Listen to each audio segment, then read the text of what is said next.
Student class 12th का maths का question paper है ये सेट 2 6552 इसका कोड है। तो इसका हमने सेक्शन ए की 1 to 10 क्वेश्चन प्रीवियस पार्ट में कर लिए, वो जाके आप चेक कर लेना जिसका भी ये सेट आया है। बाकी जिसका ये सेट नहीं भी आया है, सेट 1 और सेट 3 में कुछ कॉमन क्वेश्चंस है, तो ये इसी सेट से आप उनको चेक कर लेना। और बाकी उनके सोल्यूशन भी बन जाएंगे, बट फिलहाल इससे चेक कर लेना। तो सेक्शन ए में हमने 1 to 10 क्वेश्चन कर लिए है। अब हम इसके 11 से 20 तक के क्वेश्चंस का आंसर कर लेते हैं।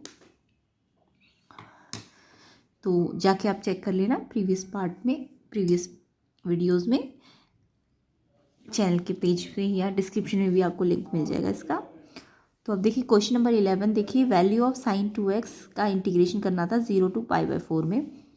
ये लिमिट दी हुई थी, डेफिनेट इंटीग्रल था। तो sin 2x का इंटीग्रेशन तो बहुत इजी होता है, आता ही होगा करना। उसके बाद ये लिमिट लगानी थी। तो देखो इसका सोल्यूशन कैसे करना था, डिटेल मैंने करके सॉल्व करके रखा है। तो sin 2x का इंटीग्रेशन क्या होता है, cos 2x, और क्योंकि साइन का इंटीग्रेशन में माइनस आता है ना, तो और x के साथ जो भी 2 है वो अपॉन में भी आ जाएगा, जो भी x का कॉफिशिएंट होगा, है ना। तो ये इसका इंटीग्रेशन होता है sin 2x का। देन आपको ये डेफिनेट इंटीग्रल लगाना था, लिमिट। तो पहले अपर लिमिट लगानी है x के प्लेस में, ये हाफ को चाहे आप बाहर ले लो। और cos 2x में एक बार x की जगह π/4 रखना, फिर माइनस, फिर cos 2x में एक बार x के प्लेस में ये लोअर लिमिट रखनी थी। ठीक है, तो cos π/2 हो जाएगा आपका 0, और cos 0 हो जाएगा ना ये, तो 1। तो माइनस हाफ से जब -1 को मल्टीप्लाई करोगे तो प्लस हाफ आ जाएगा। तो इसका आंसर आएगा आपका सी ऑप्शन। तो किस किस ने ये सी ऑप्शन पे टिक किया है कमेंट करके ज़रूर बताना। क्वेश्चन नंबर 12 देखते हैं। The sum of the order and the degree of the differential equation.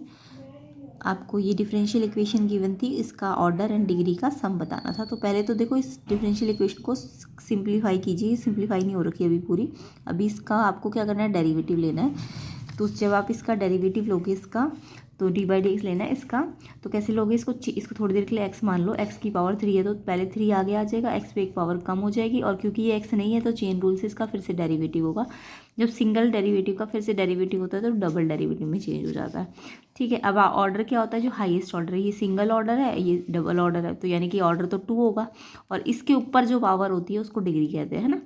तो ऑर्डर 2 डिग्री 1, तो इसका सम करके देखेंगे तो 3 आएगा। तो इसका आंसर ऑप्शन बी में है, बी ऑप्शन इसका करेक्ट था। आगे देखिए क्वेश्चन नंबर 13, 2 वेक्टर दिया है, वेक्टर ए आपको इस फॉर्म में दिया है, वेक्टर बी इस फॉर्म में दिया है, और कॉलिनियर की कंडीशन पूछिए। तो कॉलिनियर, कोई भी 2 वेक्टर कब कॉलिनियर होते हैं, जब इनके स्केलर्स, इसका a1 इसका v1 रेशो में a1/v1, a2/v2, a3/v3 इक्वल होते हैं ना, ये वाला कंडीशन। तो कॉलिनियर की कंडीशन क्या होती है, a1 इसका स्केलर a1 और इसका स्केलर b1, i का i के साथ रेशो, जे वाला का जे वाले के साथ स्केलर वाला रेशो, के का के के साथ इक्वल होना चाहिए। तो बी ऑप्शन इसका करेक्ट है। इसका इसके साथ रेशो, इसका इसके साथ, इसका इसके साथ, तो कॉलिनियर में ये होता है। अगर ये यहाँ पे बोलते कि परपेंडिकुलर है 2 वेक्टर ए और बी, तो तब कंडीशन होती है a1 × b1 plus a2 × b2 plus a3 × b3 बराबर 0। ठीक है, लेकिन कॉलिनियर की कंडीशन है या पैरेलल की कंडीशन है, तो ये अपॉन ये अपॉन ये अपॉन ये। ठीक है, तो बी ऑप्शन इसका करेक्ट है। क्वेश्चन नंबर 14 देखेंगे।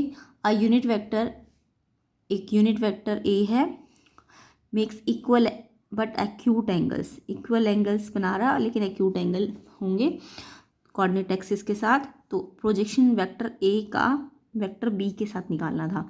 तो पहले हम वेक्टर ए बना लेते हैं। वेक्टर ए के लिए कंडीशन क्या दी है, ये जितने भी कोऑर्डिनेट एक्सिस के साथ इसके एंगल है वो एक्यूट है, यानी कोऑर्डिनेट एक्सिस के साथ जो एंगल बनता है वो आपको पता है ना, LMN होता है, कोसाइंस होते हैं, डायरेक्शन कोसाइंस।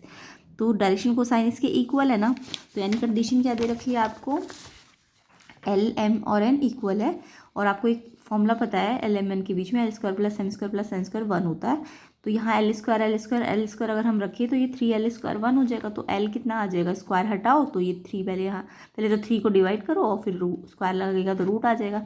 अब वैसे तो ये प्लस माइनस दोनों होता है, बट आपको क्योंकि क्वेश्चन में रहा है कि एक्यूट एंगल, तो आप प्लस वाले ही लोगे। ठीक है, +1/√3।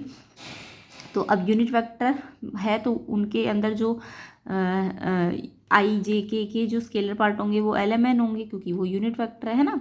तो LMN ये यूनिट वेक्टर ऐसे बनता है ना, L I cap plus M J cap plus N K cap. तो एल एम एन हमने निकाल लिए, 1/√3 सारे रख लेंगे। अब ये ए यूनिट वेक्टर हमें मिल गया। अब हमें क्या करना है इसमें, ए यूनिट वेक्टर का प्रोजेक्शन किसके साथ, बी के साथ बोला है, तो जिसके साथ प्रोजेक्शन निकालते हैं तो उसका भी हम क्या लेते हैं, यूनिट वेक्टर लेते हैं ना। इसकी प्रोजेक्शन चाहिए इस पे, तो ये तो एज इट इज़ आ जाएगा। और इस पे चाहिए प्रोजेक्शन, तो इसका यूनिट वेक्टर लेंगे। यूनिट वेक्टर मतलब बी वेक्टर अपॉन मैग्नीट्यूड, ठीक है। तो अब हम क्या करेंगे, ऊपर तो इनका डॉट लेंगे एंड नीचे इसका मैग्नीट्यूड लेंगे बी का। तो ए यूनिट वेक्टर हमारा ये आ गया, और बी वेक्टर हमें कितना दिया हुआ है, ये तो दे रखा है ना क्वेश्चन में ये, और नीचे इसका मैग्नीट्यूड, तो इसका स्क्वायर प्लस इसका स्क्वायर प्लस इसका स्क्वायर, ये मैग्नीट्यूड। तो जब भी प्रोजेक्शन बी पे निकालनी है तो बी का हमें यूनिट वेक्टर लेना होता है, और ये वेक्टर तो हमारा ऑलरेडी यूनिट था ही, तो इसकी प्रोजेक्शन बी पे चाहिए, तो इसको तो एज इट इज़ लिख देंगे और बी का यूनिट वेक्टर बनाएंगे। तो बी का वेक्टर अपॉन उसका मैग्नीट्यूड, तो बी वेक्टर अपॉन मैग्नीट्यूड। अब देखो इसका इसके साथ क्या लेना है, डॉट। डॉट सबको आता होगा, स्केलर वाले पार्ट को स्केलर से मल्टीप्लाई करते हैं, इसको इसके स्केलर से, इसको इसके स्केलर से, इसको इसके स्केलर से, -1 है यहाँ पे। तो जब हम डॉट प्रोडक्ट निकालेंगे तो ये तो नीचे मैग्नीट्यूड √75 आ जाएगा, इसको रूट को सॉल्व करेंगे 5√3 आ जाएगा, और फिर ये 5/√3, 7/√3 -1/√3, तो इसका √3 सब में एलसीएम सेम है तो ऊपर भी एज इट इज़ आ जाएंगे। एंड देन ये 5/√3 अपॉन 1 है तो ये रेसिप्रोकल हो जाएगा। उसके बाद ये 11/√3 हो जाएगा, साथ में 1/5√3, 11 1 11, और ये 5 3 15, तो ये 11/15 आंसर आना था। तो बताना किस किस का यही आंसर आया। तो इसका आंसर है हमारा 11/15, ए ऑप्शन बिल्कुल करेक्ट होगा इसका। तो इसमें वैसे तो ये MCQ है, बट थोड़ा बहुत कैलकुलेशन तो करनी पड़ेगी तभी आंसर करेक्ट आएगा। तो पहले तो हमें यूनिट वेक्टर ए बनाना था, कंडीशन इक्वल, LMN की इक्वल की कंडीशन से हमने एंगल निकाल लिया, देन हमने ए वेक्टर बना लिया और फिर उसका प्रोजेक्शन वाला फॉर्मूला लगाना था। क्वेश्चन नंबर 15 देखेंगे, the angle between the lines, ये लाइन्स गिवन है, एक ये है और एक ये है, और एंगल पूछा है। तो लाइन की पहले आप इसकी स्टैंडर्ड फॉर्म बनाइए। देखिए ये XYZ सिंगल होने चाहिए ना स्टैंडर्ड फॉर्म में, तो ये जो 2 और 3 है ये हटाने पड़ेंगे लाइन के। तो कैसे हटाते हैं, ये जो 2 होता है ये डिवाइड में नीचे चला जाता है, तो ये हाफ हो जाएगा। ऐसे यहाँ पे जो 3 है वो 1/3 हो जाएगा, इसका जो माइनस है वो नीचे चला जाएगा, है ना। तो ये इसकी लाइन की क्या आ जाएगी, स्टैंडर्ड फॉर्म आ जाएगी। सेम ऐसी इस वाली लाइन की भी बना देना। x का 6 जो है 1/6 में चला जाएगा नीचे, y का माइनस नीचे चला जाएगा, z का जो -4 है वो पहले तो उल्टा 1/4 होने का और नेगेटिव नीचे आ जाएगा। तो जब ये आप स्टैंडर्ड फॉर्म बना दोगे, जो भी इनके कोफिशिएंट्स से नीचे भेज दिया हमने, तो ये इसकी डायरेक्शन रेशियो आ जाएंगे। इस लाइन की डायरेक्शन रेशियो ये आ गए और इस लाइन की डायरेक्शन रेशियो ये आ जाएंगे, है ना। ये जो नीचे आएंगे ये इस लाइन की डायरेक्शन रेशियो है और ये वाले इस लाइन की डायरेक्शन रेशियो है। तो जब भी हम एंगल निकालते हैं तो हम डायरेक्शन रेशियो का डॉट प्रोडक्ट करते हैं ना, ये तो सबको पता होगा। तो डायरेक्शन रेशियो निकालने इसलिए ज़रूरी थे। डायरेक्शन रेशियो हमेशा नीचे मिलते हैं, वो भी जब लाइन की स्टैंडर्ड फॉर्म होती है। तो डायरेक्शन रेशियो निकालने के बाद आपको कॉस थीटा का फॉर्मूला तो पता ही है, क्या होता है कॉस थीटा, b1.b2 अपॉन इनका मैग्नीट्यूड। अब हमें b1 b2 तो वेक्टर निकाल लिए ना, इनकी डायरेक्शन रेशियो से हम इनका क्या बना सकते हैं, वेक्टर बना सकते हैं, इसका और इसका। बट वेक्टर बनाने की खास जरूरत नहीं, डायरेक्शन रेशियो का डॉट प्रोडक्ट निकाल लो। तो डॉट प्रोडक्ट तो सबको आता ही होगा। इस वाले की डायरेक्शन रेशियो आई वाले के साथ मल्टीप्लाई, जे वाला जे के साथ और के वाला के के साथ। तो डॉट प्रोडक्ट निकाल लेना है। देखो नीचे वैसे तो सॉल्व करके देख लेना, बट इसी से आपको पता चल जाएगा। ये आप जब सॉल्व करोगे ना तो ये 0 आ जाएगा, यानी ऊपर 0 आ गया तो ये पूरा तो 0 बन ही जाएगा। तो देखो ये कॉस थीटा है तो ये पूरा 0 आ गया।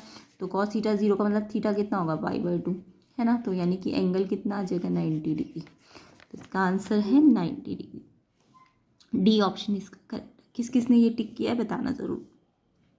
क्वेश्चन नंबर 16 देखेंगे, if a line makes angle 90 degree 135 45 with x y and z axis then its direction cosines are.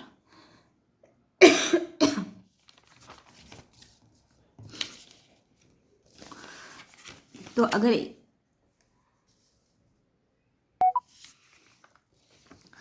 एक लाइन एंगल बना रही है 90 135 और 40 XYZ एक्सिस के साथ, तो आप उसके डायरेक्शन कोसाइंस निकाल सकते हो इजीली।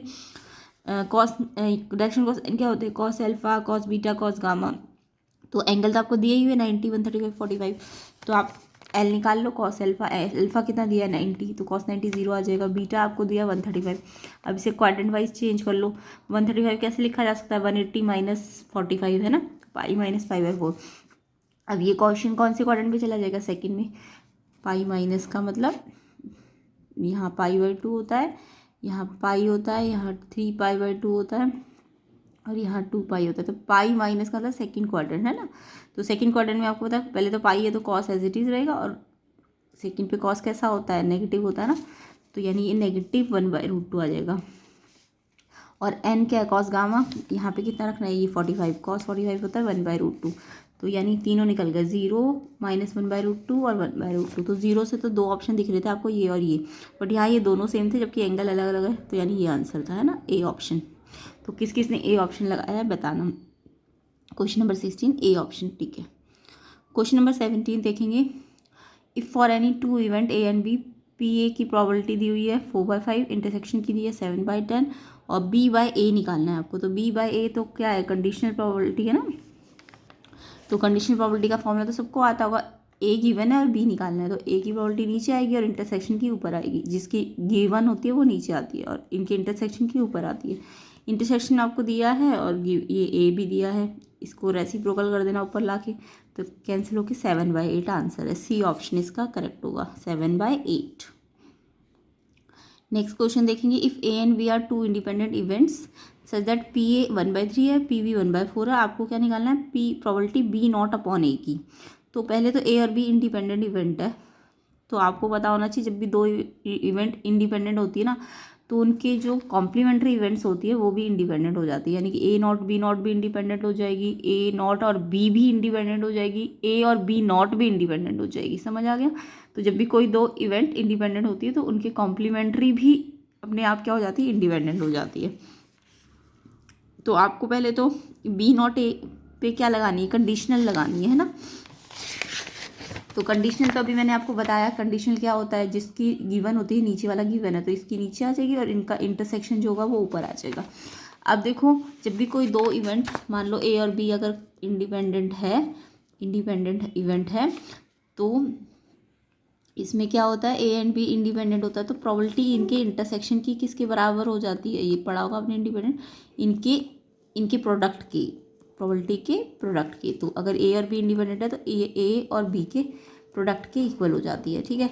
अब यहाँ पे तो मैंने अभी बोला है आपको कि ए और बी इंडिपेंडेंट है तो ए नॉट और बी नॉट भी इंडिपेंडेंट होगी, यानी इनकी ये आ जाएगा। अगर ए पे नॉट नहीं है तो यहाँ भी नॉट हट जाएगा, यहाँ बी पे नॉट नहीं है तो यहाँ से हट जाएगा, है ना। तो जब ए और बी इंडिपेंडेंट है तो इनके कॉम्प्लीमेंट्री भी इंडिपेंडेंट हो जाते हैं। तो हमारे को तो फॉर्मूला पहले कंडीशनल का लगाना है, तो ए का नीचे और इनके इंटरसेक्शन का ऊपर। अब क्योंकि ये इंडिपेंडेंट है बी नॉट और ए भी, तो बी नॉट और ए भी अगर इंडिपेंडेंट है तो हम इसे लिख सकते हैं ना इस फॉर्मूले के अकॉर्डिंग कि बी नॉट और ए की प्रोडक्ट, ये किसके बराबर हो जाएगा, बी नॉट और ए के प्रोडक्ट के। अब ए से ए कट गया तो सिर्फ ये बचेगा, और ये आपको 1/4 दिया तो बी नॉट कैसे निकलेगा, 1 में से माइनस करके। तो इसका आंसर 3/4, बताना ज़रूर किस किस का ये आंसर आया। सी ऑप्शन इसका करेक्ट है। आगे देखिए एजर्शन रीजन के क्वेश्चन से। तो एजर्शन रीजन की ये स्टेटमेंट तो पता ही, 4 स्टेटमेंट होगी, आपको आंसर देखना है।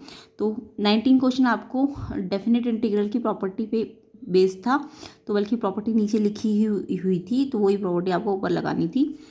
तो यहाँ पे देखो जब दो डिफरेंट लिमिट होती है 2 to 8, तो हम क्या करते हैं, इन दोनों लिमिट्स को ऐड करके x को किससे रिप्लेस करते हैं, अगर a से b लिमिट है f(x) है तो हम x की प्लेस में क्या लगा देते हैं, a + b - x। तो सेम हम यहाँ भी ऐसे ही करेंगे। हमें a कितना दिया है 2 और b कितना दिया 8, तो जब हम a + b - x लगाएंगे तो a की जगह 8 और b की जगह 2 फिर -x, तो f10 - x किसके इक्वल कर देंगे, fx के, ठीक है। ये वाली प्रॉपर्टी लगाएंगे। तो जहाँ जहाँ x है ना इस क्वेश्चन में, वहाँ पे हमें 10 - x रख देना है। ये x, इस x की जगह भी 10 - x, इस x की जगह भी 10 - x और इस x की जगह भी 10 - x। उसके बाद ये कट जाएगा, ये इससे ये कट जाएगा तो x बचेगा, ऐसे ही यहाँ से भी ये कट जाएगा तो x बचेगा। अब ये देखो i था और ये भी i है ना, तो दोनों i को हम क्या करते हैं इस टाइप में प्लस करते हैं ना, तो इन्हें प्लस करेंगे तो इन्हें भी प्लस करेंगे। अब इनके डिनोमिनेटर सेम है तो ये डिनोमिनेटर सेम एक बार आ जाएंगे और ऊपर भी एज इट इज़ आ जाएगा। तो आई 2i और डिनोमिनेटर सेम है और डिनोमिनेटर सेम होता है तो इसका ऊपर वाला इसके ऊपर वाले के साथ एज इट इज़ प्लस हो जाएगा।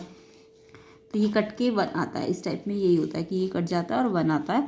और फिर 2i, अभी 2i किसके आया, इंटीग्रेशन 1, अभी इंटीग्रेशन 1 है, ये इंटीग्रेशन लगा हुआ है। अब 1 का इंटीग्रेशन आता है x, है ना, और फिर लिमिट लगाओगे, पहले अपर लिमिट लगाना, x के प्लेस में 8 रखना और फिर माइनस, फिर ये x के प्लेस में 2 रखना, तो 6 आएगा और फिर ये 2i है तो ये 2 डिवाइड होगा तो ये 3 आंसर आएगा। तो इन्होंने ठीक ही कहा है कि इसका इंटीग्रेशन करोगे तो 3 आएगा, हमारा आंसर भी 3 आ रहा है। तो ये एजर्शन ट्रू है बिल्कुल।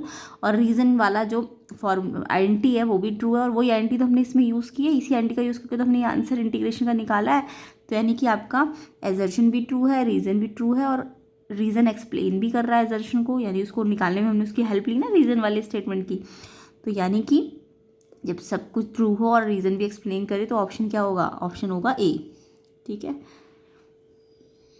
तो किस किसने ए ऑप्शन लगाया एजर्शन रीज़न में बताइएगा कमेंट करके। सेकंड एजर्शन रीज़न था 2 कॉइन को टॉस किया साइमल्टेनियसली, प्रोबेबिलिटी गेटिंग 2 हेड की निकालनी थी अगर आपको एटलीस्ट 1 हेड की दी हुई थी। और उन्होंने बोला कि प्रोबेबिलिटी गेटिंग 2 हेड निकालो अगर आपको एटलीस्ट 1 हेड दी है, और इन्होंने आंसर भी दे दिया कि 1/3 आना चाहिए। तो आप चेक करोगे तो कंडीशनल प्रोबेबिलिटी एक तरह से पहले तो 2 कॉइन्स को टॉस करने का हम आउटकम्स बनाएंगे। ठीक है, अब हमें कौन कौन सी प्रोबेबिलिटी निकालनी है, एक तो 2 हेड वाली और एक एटलीस्ट 1 हेड वाली।